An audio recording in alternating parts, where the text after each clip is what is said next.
Alright guys, so last year we came with a whole lot of technical difficulties. This year we're doing pretty well until just now. When I forgot my power converter, because we have a Canadian plug and it's very different, forgot it in the dorm room because we switched bags at one point. So I had a PowerPoint, can't show it.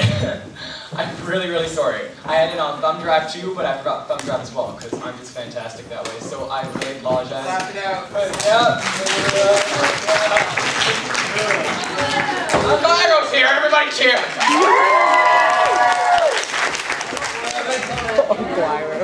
Okay, so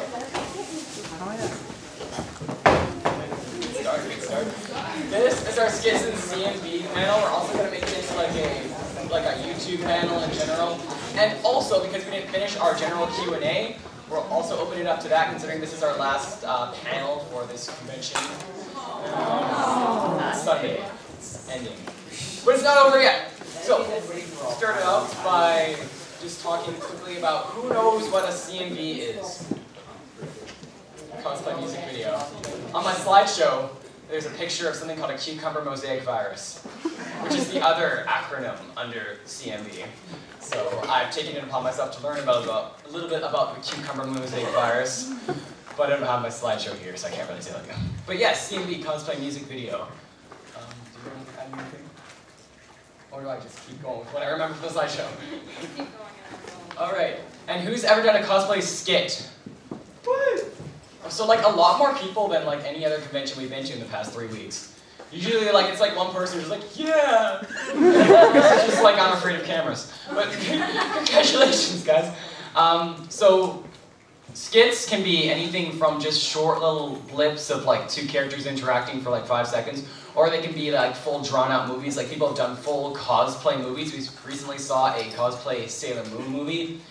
It was a bit special, but yeah, at one point it looked like it was we walked into it thinking it was some sort of yaoi, because there's this one guy, and I swear every single scene he was in, fisheye, he was playing fisheye, every single scene he was in, he was just like,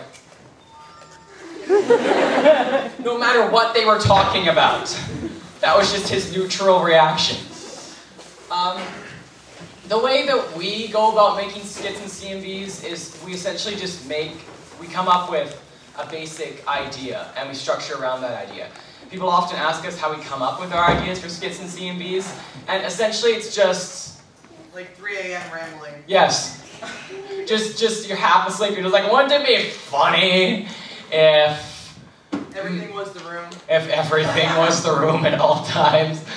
Or, you know, like Fox and Box was just... That was horrible. It was something, holly in a box, mistletoe in a box that was being shoved at my stomach, and that was Fox and Box. Like, I don't know, ideas grow out of the weirdest things.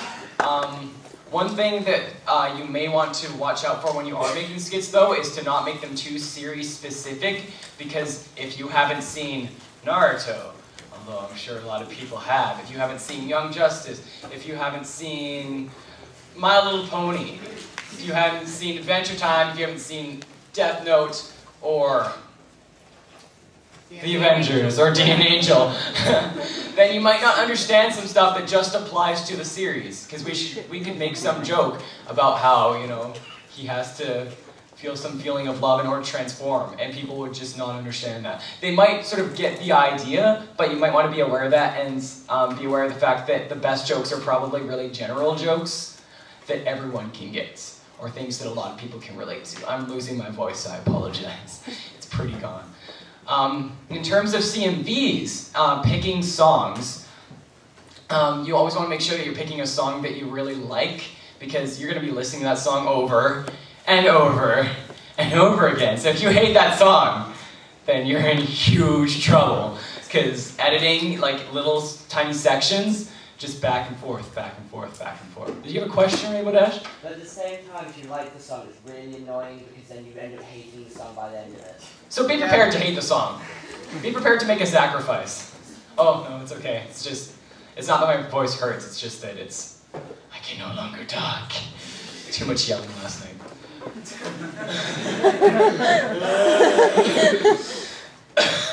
It's all your fault. I want to go to bed. He has water. Okay. We're just destroyed. It's okay. It's the last day. We've been dragged through the mud here in England. Every single night. The same Mostly thing. your fault. Mostly my fault. And Nicholas Cage. Yeah. Anyway, see, these will be inside jokes. In terms of improv keys, and again, I'm sorry this is kind of all over the place, but I'm just trying to remember what was on the slideshow. Improv keys. Has anyone here done improv? Improvisation. Connor, you aren't raising your hand, and that's embarrassing. What's this? What's improv? Well, it's usually 2 different ways you can go. You can either go scripted or improv. There's pros and cons to both. Most of what we do is improv. I'm going to say like 99% is improv. What's a script? We find improv easier probably because we're lazy sons of bitches, and scripting requires actually writing stuff down. If we do write stuff down, it's usually just like, oh, this is an idea, we gotta write it down because we'll forget it later. If you do come up with a really good idea, you might want to write it down. Am I talking too fast? Okay, good, because I tend to talk too fast here. Anyway, if you do come up with a good idea, it's best to write it down so that you know what to use later, because you will forget it, I guarantee it. I had this great idea for like a Twilight spoof, and for one night I was just like, these ideas are amazing. Next morning, gone. Just gone, and I haven't been able to remember them since. Sometimes my dreams I get little glimmers of what they used to be, but no, then I wake up and they're gone. I had a really weird dream last night. I don't want to know. But I don't remember it. You see, this is the issue. This is why everyone should write down everything funny they hear or see in the morning in a little diary. Huh? I don't know, it was weird. No, it's a good thing. It felt like enslavement by like English people or something. Because it related to everyone else here, and I woke up kind of fearing the general public for some reason. Was that improv? Bad improv. One of the things about improv too is that it works really well if you know the people. Like if you are a group of friends that do skits, improv can work well. Because usually you know what the other one's going to say, you have an intuition, you can play with each other. If you're doing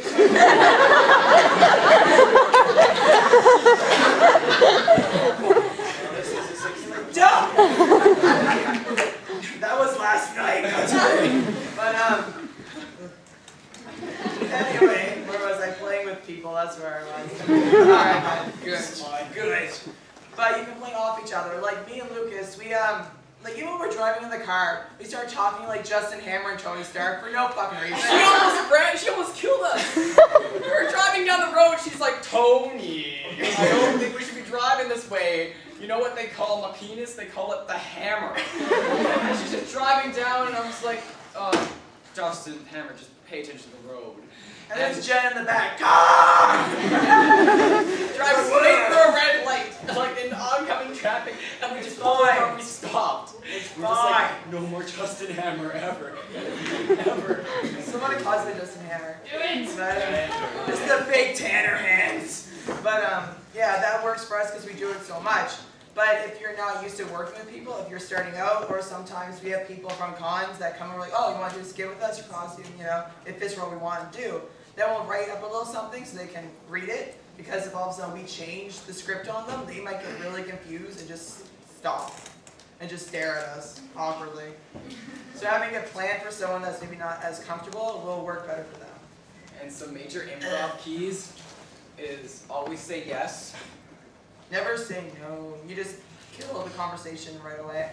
Like, me and Lucas, I'm like, oh man, what's that in the sky? And he says, it's a bird. I'll be like, no, it's not. And then he's like, playing like, no, I don't think so. Then eventually he'll run out of things to say. Yeah, there are only so many things you can list before you start going into like lettuce wrap and cheeseburger and stuff. It doesn't make sense because you're so hungry because you've been at it for so long. Or like Tesco's noodles. Tesco's noodles. Another thing is say yes and, because you just don't want to say, Courtney, what's over there? A bird.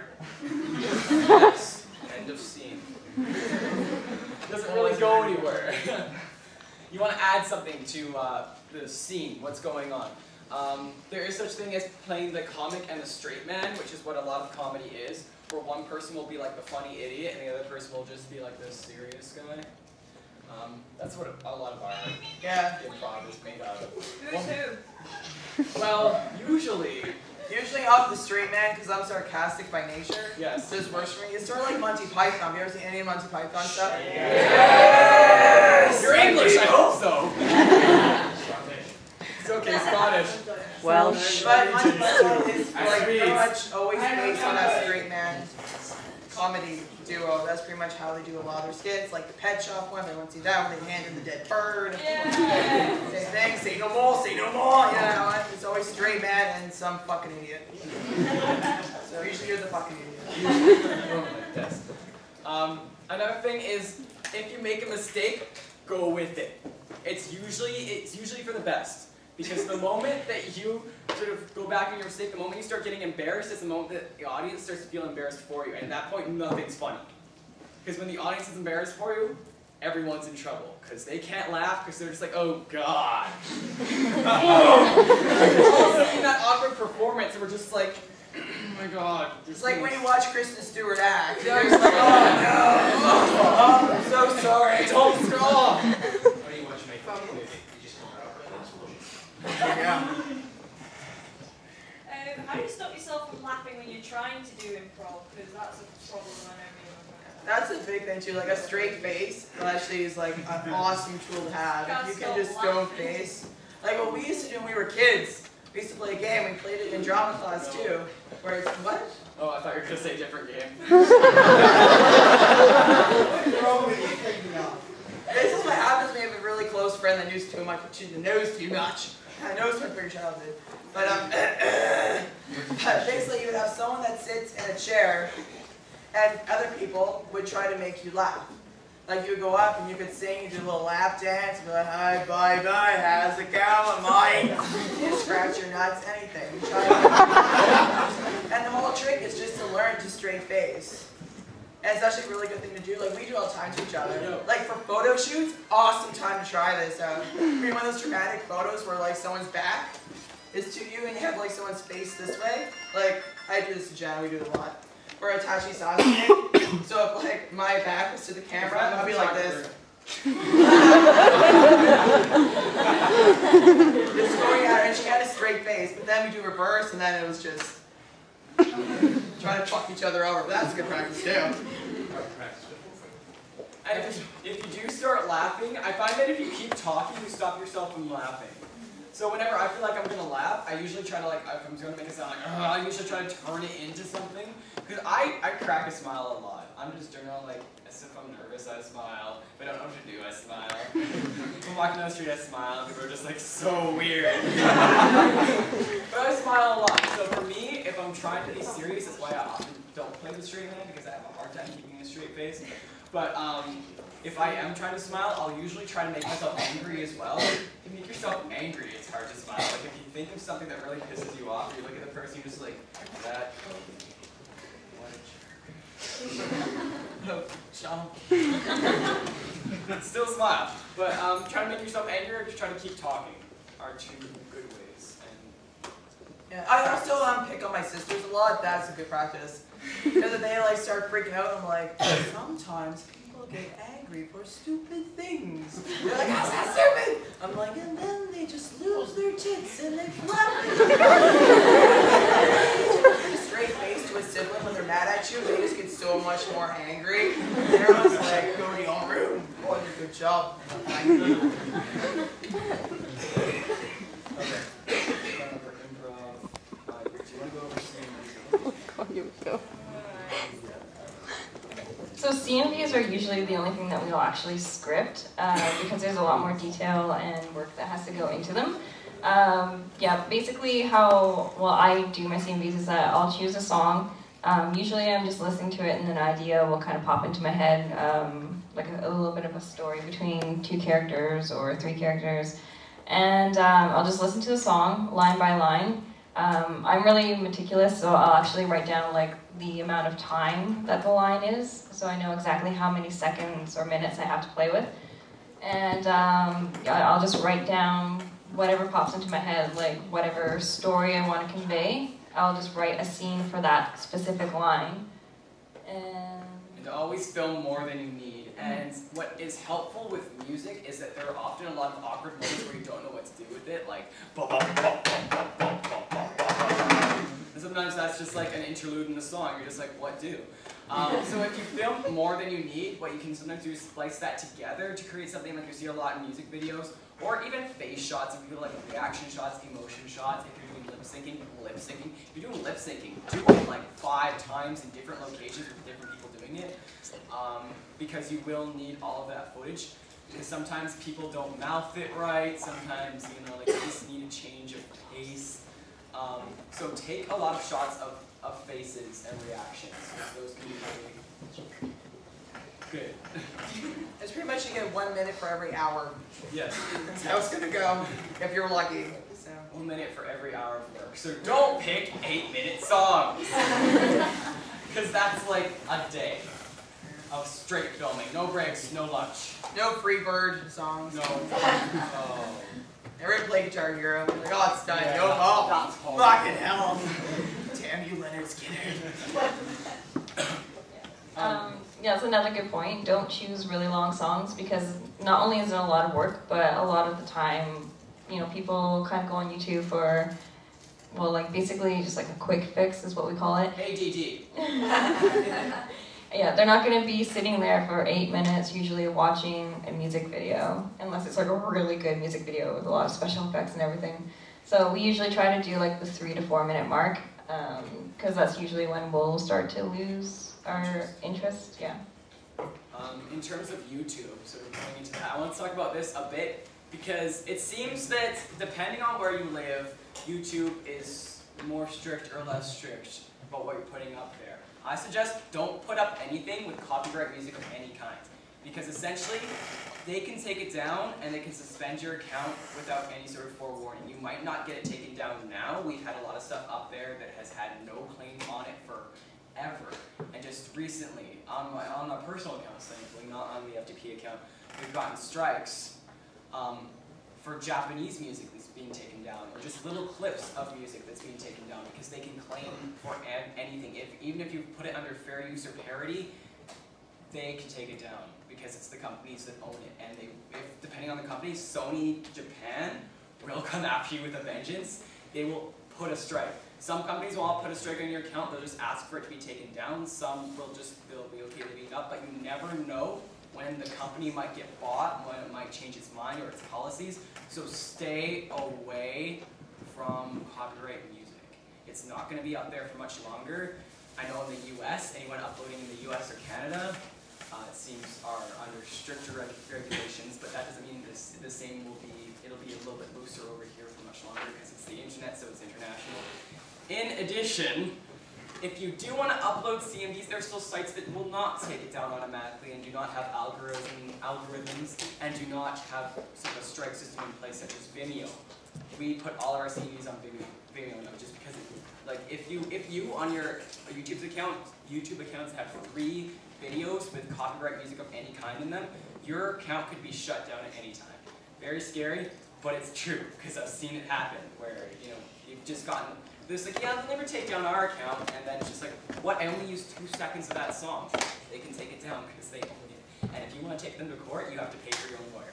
It's very unfair, but that's YouTube. Okay, question.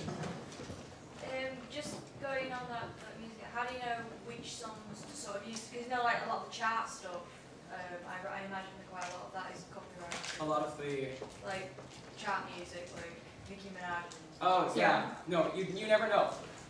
And a lot of them have algorithms attached to them, so they'll block it automatically. Simple Plan, I know, because we tried to upload Simple Plan, it didn't work. A lot of them will take it down later. Japanese music is included in this, music of other languages. Right now, Korean seems to be okay, but soon they'll be bought out by somebody, because that's just the way it works. I know Jen said in her panel yesterday that you use covers instead of the actual songs. For now. So you can't, legally, it's okay, but it's still a gray area. I've had success in covering it myself.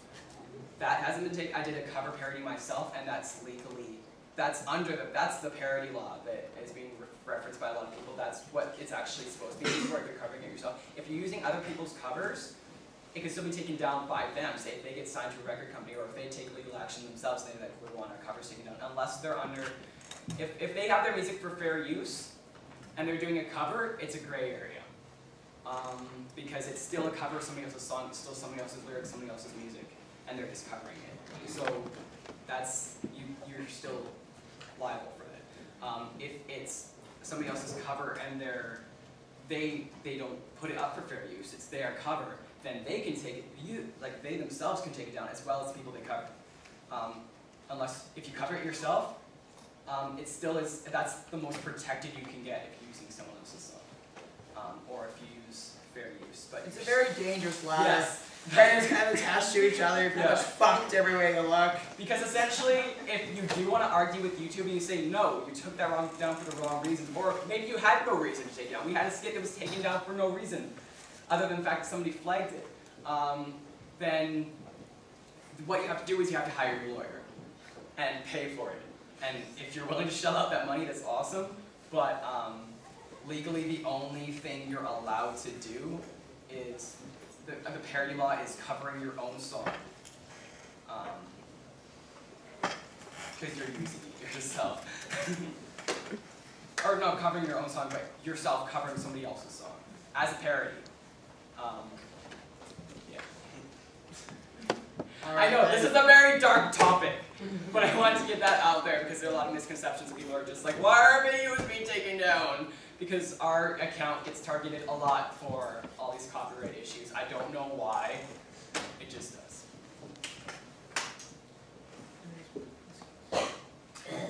Anything else you want to cover on skits? What was on your PowerPoint that we can't see? Okay, questions? So you love the Kingdom rules. Sorry? So you love the Kingdom rules. Yes. Yeah. My mate just texted me the link to it the other night. Sorry? My mate just texted me the link to it the other night. I was like, oh fuck. That would be us yesterday. Oh, sorry. So we can open this up now. Maybe he's psychic. Any other general questions or like any questions whatsoever? I was wondering what cameras you guys use. Oh. We should have brought it. Well, we used to use this, which is a Sony Handycam. It's an HD camera. It's pretty good quality. You can get these for fairly cheap now. But we have a friend who has a Canon. Let's see if I can remember it. Canon 2D.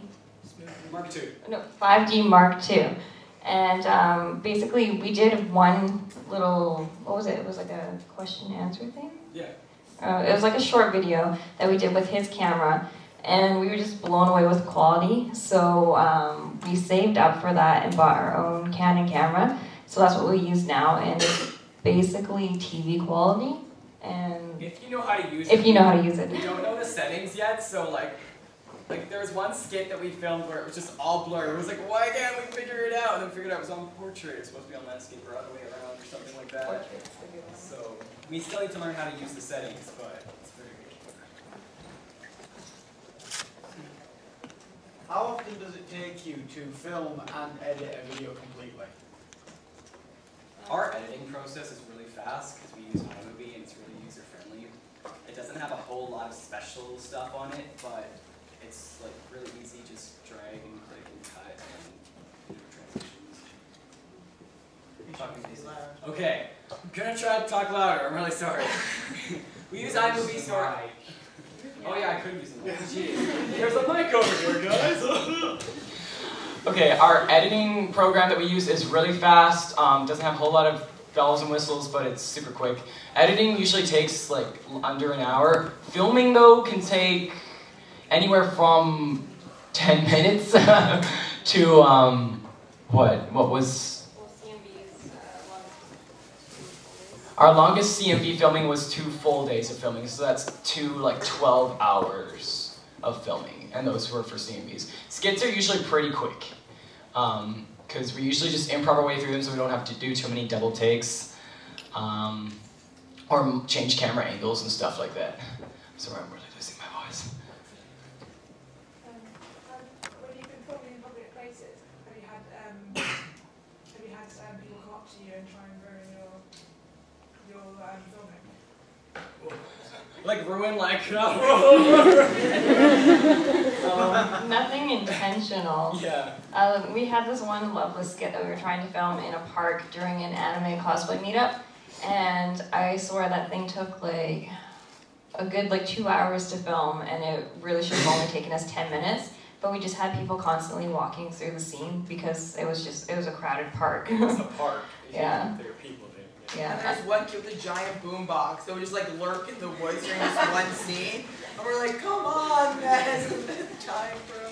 There's also jam that I had to empty out and put on the ground and then back up and make a jam trail. And then we had to redo the scene, so I had to go through and make up all the jam. So that took a while.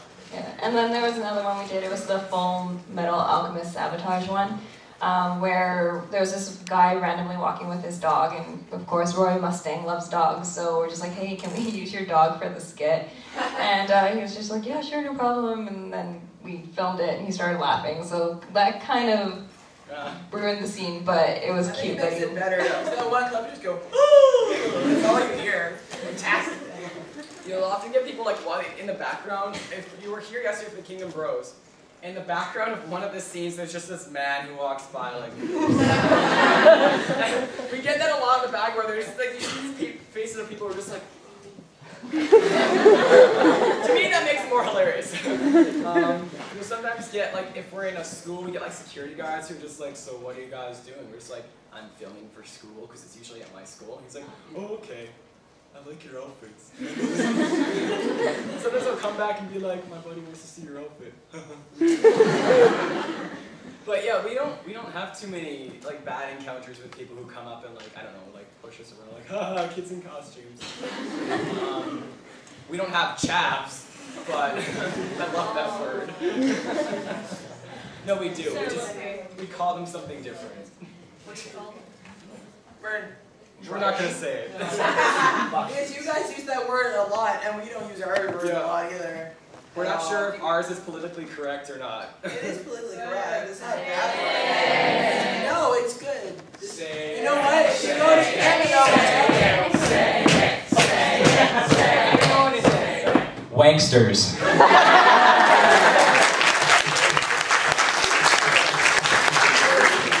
Which to you guys means something different too. Apparently you're allowed to wank in the shower.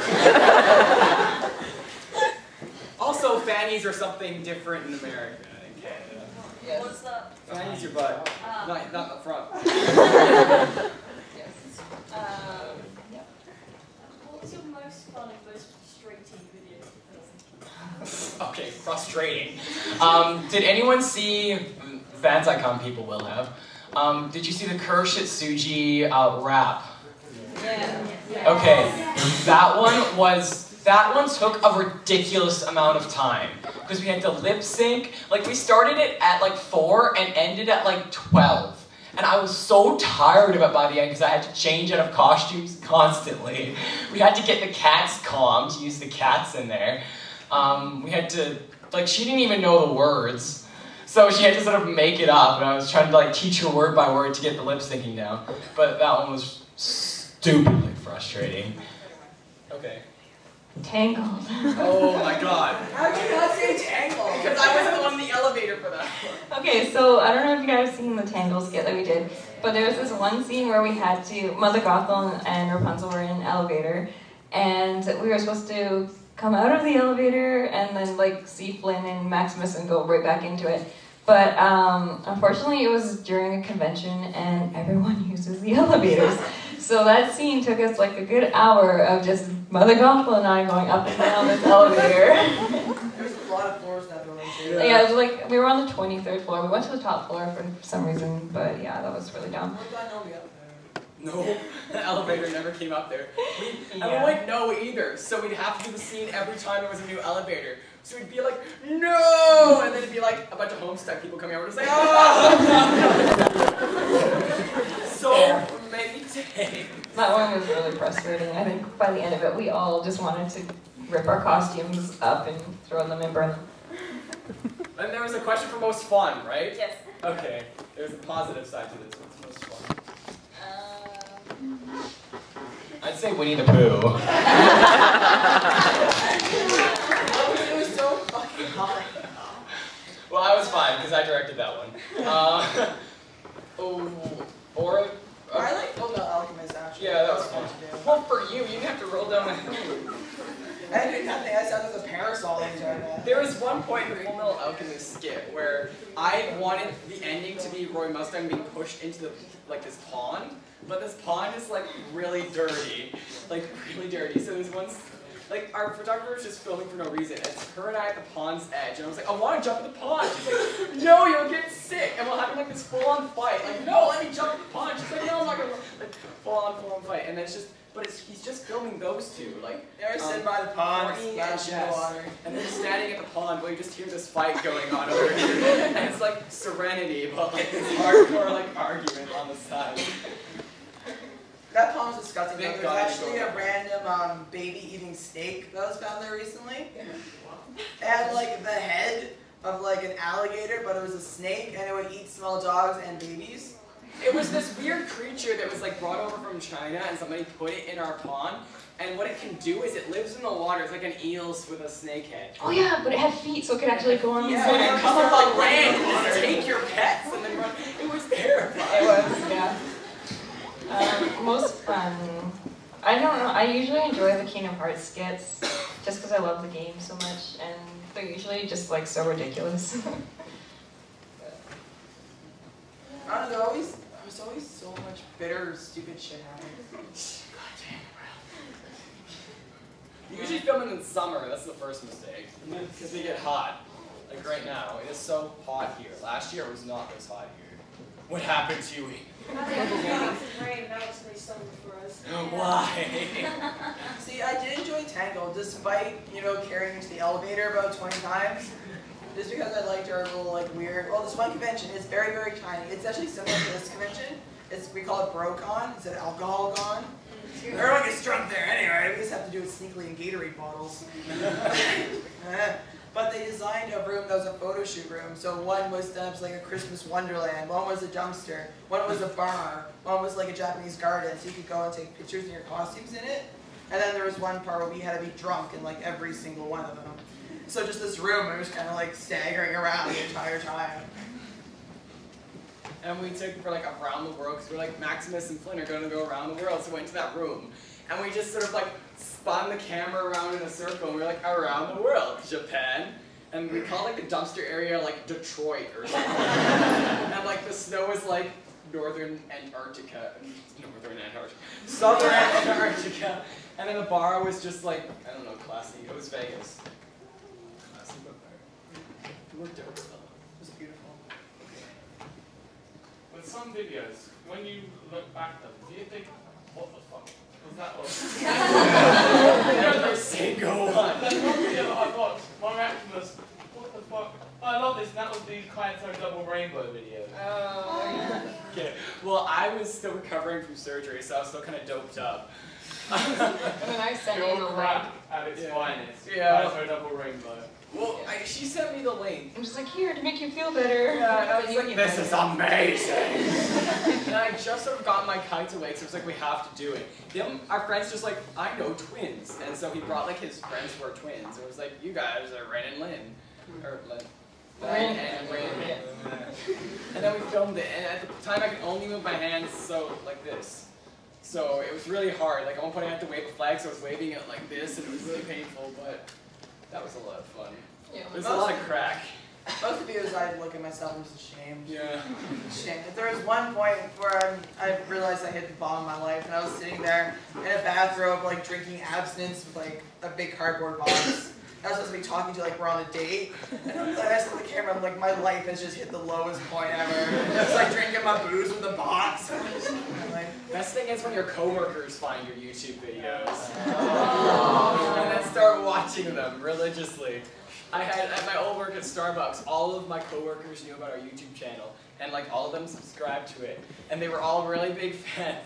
But it was so freaking awkward, especially when two of our regulars came in. They were they're 80 or something. And my friends were talking about my YouTube channel. I was guys, shut up. And then they was oh, you have a YouTube channel. We just got onto YouTube. And I was just well, it's Fighting Germans Pro. Thinking they would never be able to figure out how to get to it. Next day, we went onto your YouTube channel and saw all of your videos. They're so cute. I was like, oh my god. I quit. We'll go up there to eggplant. What, me? Eggplant. It's not. Oh, I'm sorry. Okay. Okay. A couple of years ago, you did a Kingdom Hearts skit where Roxas and Soros switch places. Yes. How long did it take to make that film? It was actually the first video with you guys I ever saw. I loved it. That one didn't take too long to film, actually. I'd say maybe it was like only 3-4 hours. Yeah, it actually wasn't too long. We just had a bunch of shots of like you in that onesie in the stairwell. Oh. There was a man who came into the stairwell. Well, she was bonded, so she's like in ropes in like the Sora onesie, which is just like this little skimpy thing. We like had her tied up and gagged in the stairwell, and the janitor comes in and he walks in and sees me just like this. And like I've done something wrong. You're just this little girl, and you're like, oh. Like, what are you guys doing? And I'm just like, we're filming a video for school. It's like a blatant porno. And then he came back later, he's just like, you guys know there's some like cages up there, right? Thank you, BDSM janitor. Wait, we actually have a sequel to that we planned it like a week after we made that. That one was supposed to be a series. Yeah, it was. So hopefully we'll eventually make the sequel to that. We never got like a consistent axle. Yeah. We never got a wig we were happy with. Ironically, we ordered a... No, probably not. But yeah, no, it's gonna be in Roxas's shoes, so that will be done eventually. I think. I don't know, I just become Card King of Bros now. Yeah. But yeah, there was one point in that video. Did anyone? Well, you saw it. Did you ever see the girl who was sitting on the grass? The stalker girl. Yes. Yeah. You know that was her, right? No. we wanted to create an elaborate troll where we were just gonna like make accounts and just be like, who's that creepy girl in the background? Oh my god, she's so creepy. She's just watching them. Because she was just sitting on the grass and we got her one of the shots. And then everyone started saying it. They're just like, ew, who is she? So creepy. So creepy. She looks kind of like Nova. So creepy. Yeah, I was intentionally putting all the scenes in the background and yeah. Just to see if people would notice. A few people did. Yeah, a few people were just like, that's Nova, guys. Shut the fuck up. Do you have any videos that you want to either go back and re-edit or reshoot entirely? Oh my god, like all of the early ones. Yeah, we had a bad camera and no editing ability. Yeah, there's quite a few that we want to redo. The one that I really want to redo is Gravity of Love, just because that's my favorite CMV and well, it's one of my favorite series. But unfortunately, we can't ever redo that one because they took down the wooden structure that we used at the end. So that's forever going to be a dream of mine. Gust of wind. Yeah. There's one point where the character does a wind spell. So I was just like, you know what? We don't have special effects. I'm just going to go like this and people can use their imaginations. Go like this, gust of wind. Imagine it washes over my body. I was like, whoa. Anyone? No, I don't want to do that again. Oh, I want to read you the real soccer. Yeah. I want to dress Courtney up in another unibrow. No, like basically all of the early ones that we did, because looking back on them, sometimes they embarrass me. Well, and their costumes weren't as nice as they Yeah. are now. Oh, we'll go to Aisha. What age did you start filming each other and yourselves? What age? How I old were was we? 17. I don't remember. And I would be 18. You're 18 because you're in your 40s. 21? Oh my god. I know, right? Shit. What have we done with our lives? Well, we're in England, so that's something. We did something good. I don't know what it was or at what point it happened. But yeah, I started when I was just ending high school because I was just like, well, now that I'm not around my high school friends, I can do whatever I want with my life without any repercussions. They all found out. Because Because they all go to anime conventions now. It's so weird. Like the most popular guy at my school, who I thought was a complete jackass. I saw him at a convention one time, and she's like, hey, I recognize you. I really like your cosplay. Dressed as like a giant Pikachu he was. He's like, can I get your picture? I was like, yeah. I was like, we talked for a bit. And I was like, God, we were all such closet nerds. From what you mentioned earlier about how we have to practice to keep a straight face in video, how hard was that, and how many times did you have to practice when you were filming the real Sakura? Actually, I never broke. It was just him. Yeah. I never break. That's one good thing. I don't think I should ever laugh. No. No, I have no joy in my life. It's how, honestly, it's how I used to piss people off when I was younger. Because I was always keep a straight face. I would just say these things, and they'd be like, what the shit? In that video, though, it was just, because I was in the middle of them, and what she does whenever she's near me in a skit is she just touches me, like sometimes the crotch too, just to make it more awkward. So I'm just. We're very close. You stuck your hand down my shirt at one point, and it was just it was just terrible. Yeah. So I broke a lot because you kept cheating and touching me. It's not cheating. No, you broke one time. I was just talking about a bottle, and then all of a sudden I just look back, and I'm like, okay, I'm doing really good. It's almost done. And all of a sudden I just see him fall. And I'm like, fuck! I don't know what you were saying. I was talking about the Glomp game. You guys don't have it here, thank God, but there's this really awkward game that people play at conventions in America, and we kind of fix it. It's called the Glomp game. And essentially, you take a bottle. If it's a room or a circle, which it's not, it's a semicircle. You throw the bottle. And let's say it points to you. I have to run over and give you a glomp. And then you throw the bottle, and then throw the bottle. Then you have to run over and give yourself a glomp. And they play this in huge circles with millions of bottles. And sometimes you'll walk out into the middle of the convention, and they've had like 20 bottles, everyone's just kind of slamming each other, and a lot of times like innocent bystanders will just get plowed down. God forbid you end up in the middle and they just. Shimmy. I was just wondering, what's the most uncomfortable cosplay you've ever made? The onesie. I love onesies. The onesie's actually really comfortable. Yeah. I just can't pee in it. That's it. Peel off. As I keep telling people. Most of mine are actually, unfortunately, uncomfortable. Mainly because of weather choices. But Kane was really bad. I actually had to have 3 people help me into it, and then this was the limit of my movement. So in photos I look great, but walking you just see this thing. It's like, my purse! My purse! Save! That was horrible.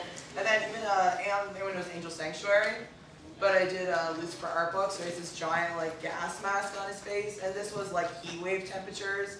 So all I had for my skin was this, and the rest was covered in full leather pants, which I did not line, and they sliced up my legs. So I was bleeding in them, but I'm like, I look good.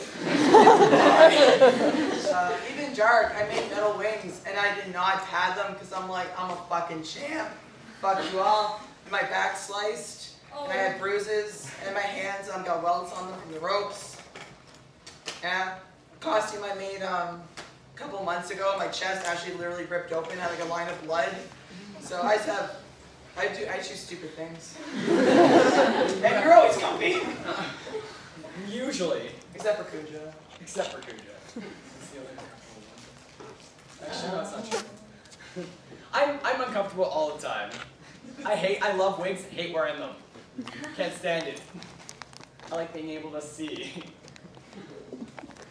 My most uncomfortable was probably Delando from Escaflowne, because the shoes were too big for me and I ripped my ankles open, both of them. And it was also the hottest day of the year and I was wearing full leather and armor, so that was really hot and uncomfortable. Yeah, very sticky and sweating dress. We had to spray down her shoulder pads because, I don't know if I told the story of this convention yet, but I made her shoulder pads. And I didn't tell her that I didn't tell her that I was going to do the black parts on them for her the next morning because they were just really easy to do with tape. And that night I went to bed early, my mistake. And she was working on her costumes, and then she started painting the armor with the black stripes that have to be on it. And somehow, the paint just ran or something. Something happened. Paint ran, ruined them, couldn't be taken off, so she woke me up at like 4 o'clock in the morning and said, I wrecked the Delandel armor. I have to go to Home Depot and get some paints at 6 o'clock. Okay, I'm leaving. I was like, what? You broke what? And I was so angry all morning, but it actually turned out to be a magical adventure to Home Depot at 6 o'clock in the morning. Yeah, Jen has a really bad luck. She like hurts herself in everything she wears. Even sores, she like has like a scar on her ankle still from it. In Disneyland. And apparently in Disneyland, if you hurt yourself, you have to sign a waiver before they give you a Band-Aid, saying you will not sue the park. Like, are you fucking serious? Ridiculous. You know in Paris, where before you enter the park, if you say that you're actually injury prone, you can sign the waiver then and there. If you're injury prone, you should sign that. They came up and asked my notes. It was like, had a broken arm and it was in a cast in his knee, they had to have a wheelchair. So he's just a disaster, is what he is. Okay. And it was like, what did they do? Oh, he just tripped over. He's saying this. Harry Potter. Are you ever going to finish Fox and Box? Yes. We will, and we do have a plan for it. That plan has taken 2 years to do. I don't know why.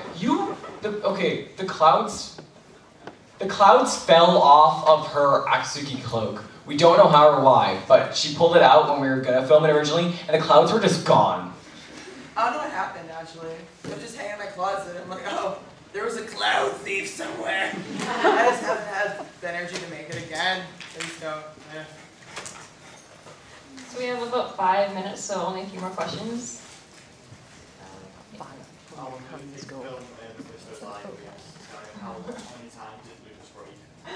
Mephisto's Eye for the Exorcist guy. That was that one took maybe 2 hours. I don't think you broke that much, actually. No, I didn't, because I'm so used to this guy. That's just how he acts normally, so. Like, we walked into our apartment, because he basically lives with us at this point, and he loves Honey Boo Boo Child. Does anyone know who Honey Boo Boo Child is? Yeah. So we come into our apartment, and he has this curly blonde wig on and this mush of makeup on his face. We walk in, and he's just like, Honey Boo Boo Child! And that's all he does, so I'm so used to it from him, but it did take a while when we were trying to get him to come in from outside. He's supposed to come in and just appear. But he kept sort of just waiting outside on the balcony and getting like distracted by stuff. So he'd be filming. It's like, I'd make the signal, wait. Make the signal, wait. Make the signal, wait. What is he doing on there? He's just like, on the street, like yelling at the people in the dumpster because he harasses people from our apartment. Yeah, but otherwise didn't break that much. Yep. Which cosplay have you always wanted to do? There's a lot, actually, because my skill level is not good enough to do most of the costumes I want to do. But my big one is Floraflow Yuna from Final Fantasy X-2. Well, I did mine lots, but no one knew what it was, so I'm going to say a different one. But I want to make Kefka from Final Fantasy VI. And but I want to do like the city version where like everything is hand painted and dyed up to the wahoo. So once I learn how to properly dye and grading fabric, I want to make that one. There you go. I can sew and you can grade it. We'll just. I don't like difficult costumes.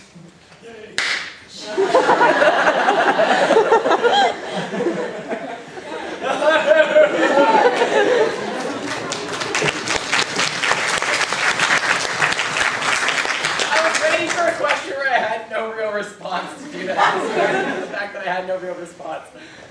Thank you, Pinkie Pie. Okay, so only a couple more questions. Oh, she really wants to ask them. Doctor's pumping it. Doctor. What's your favourite smell? Smell? Smell? Gunpowder's pretty good. Chlorine. I love gas. I'm serious.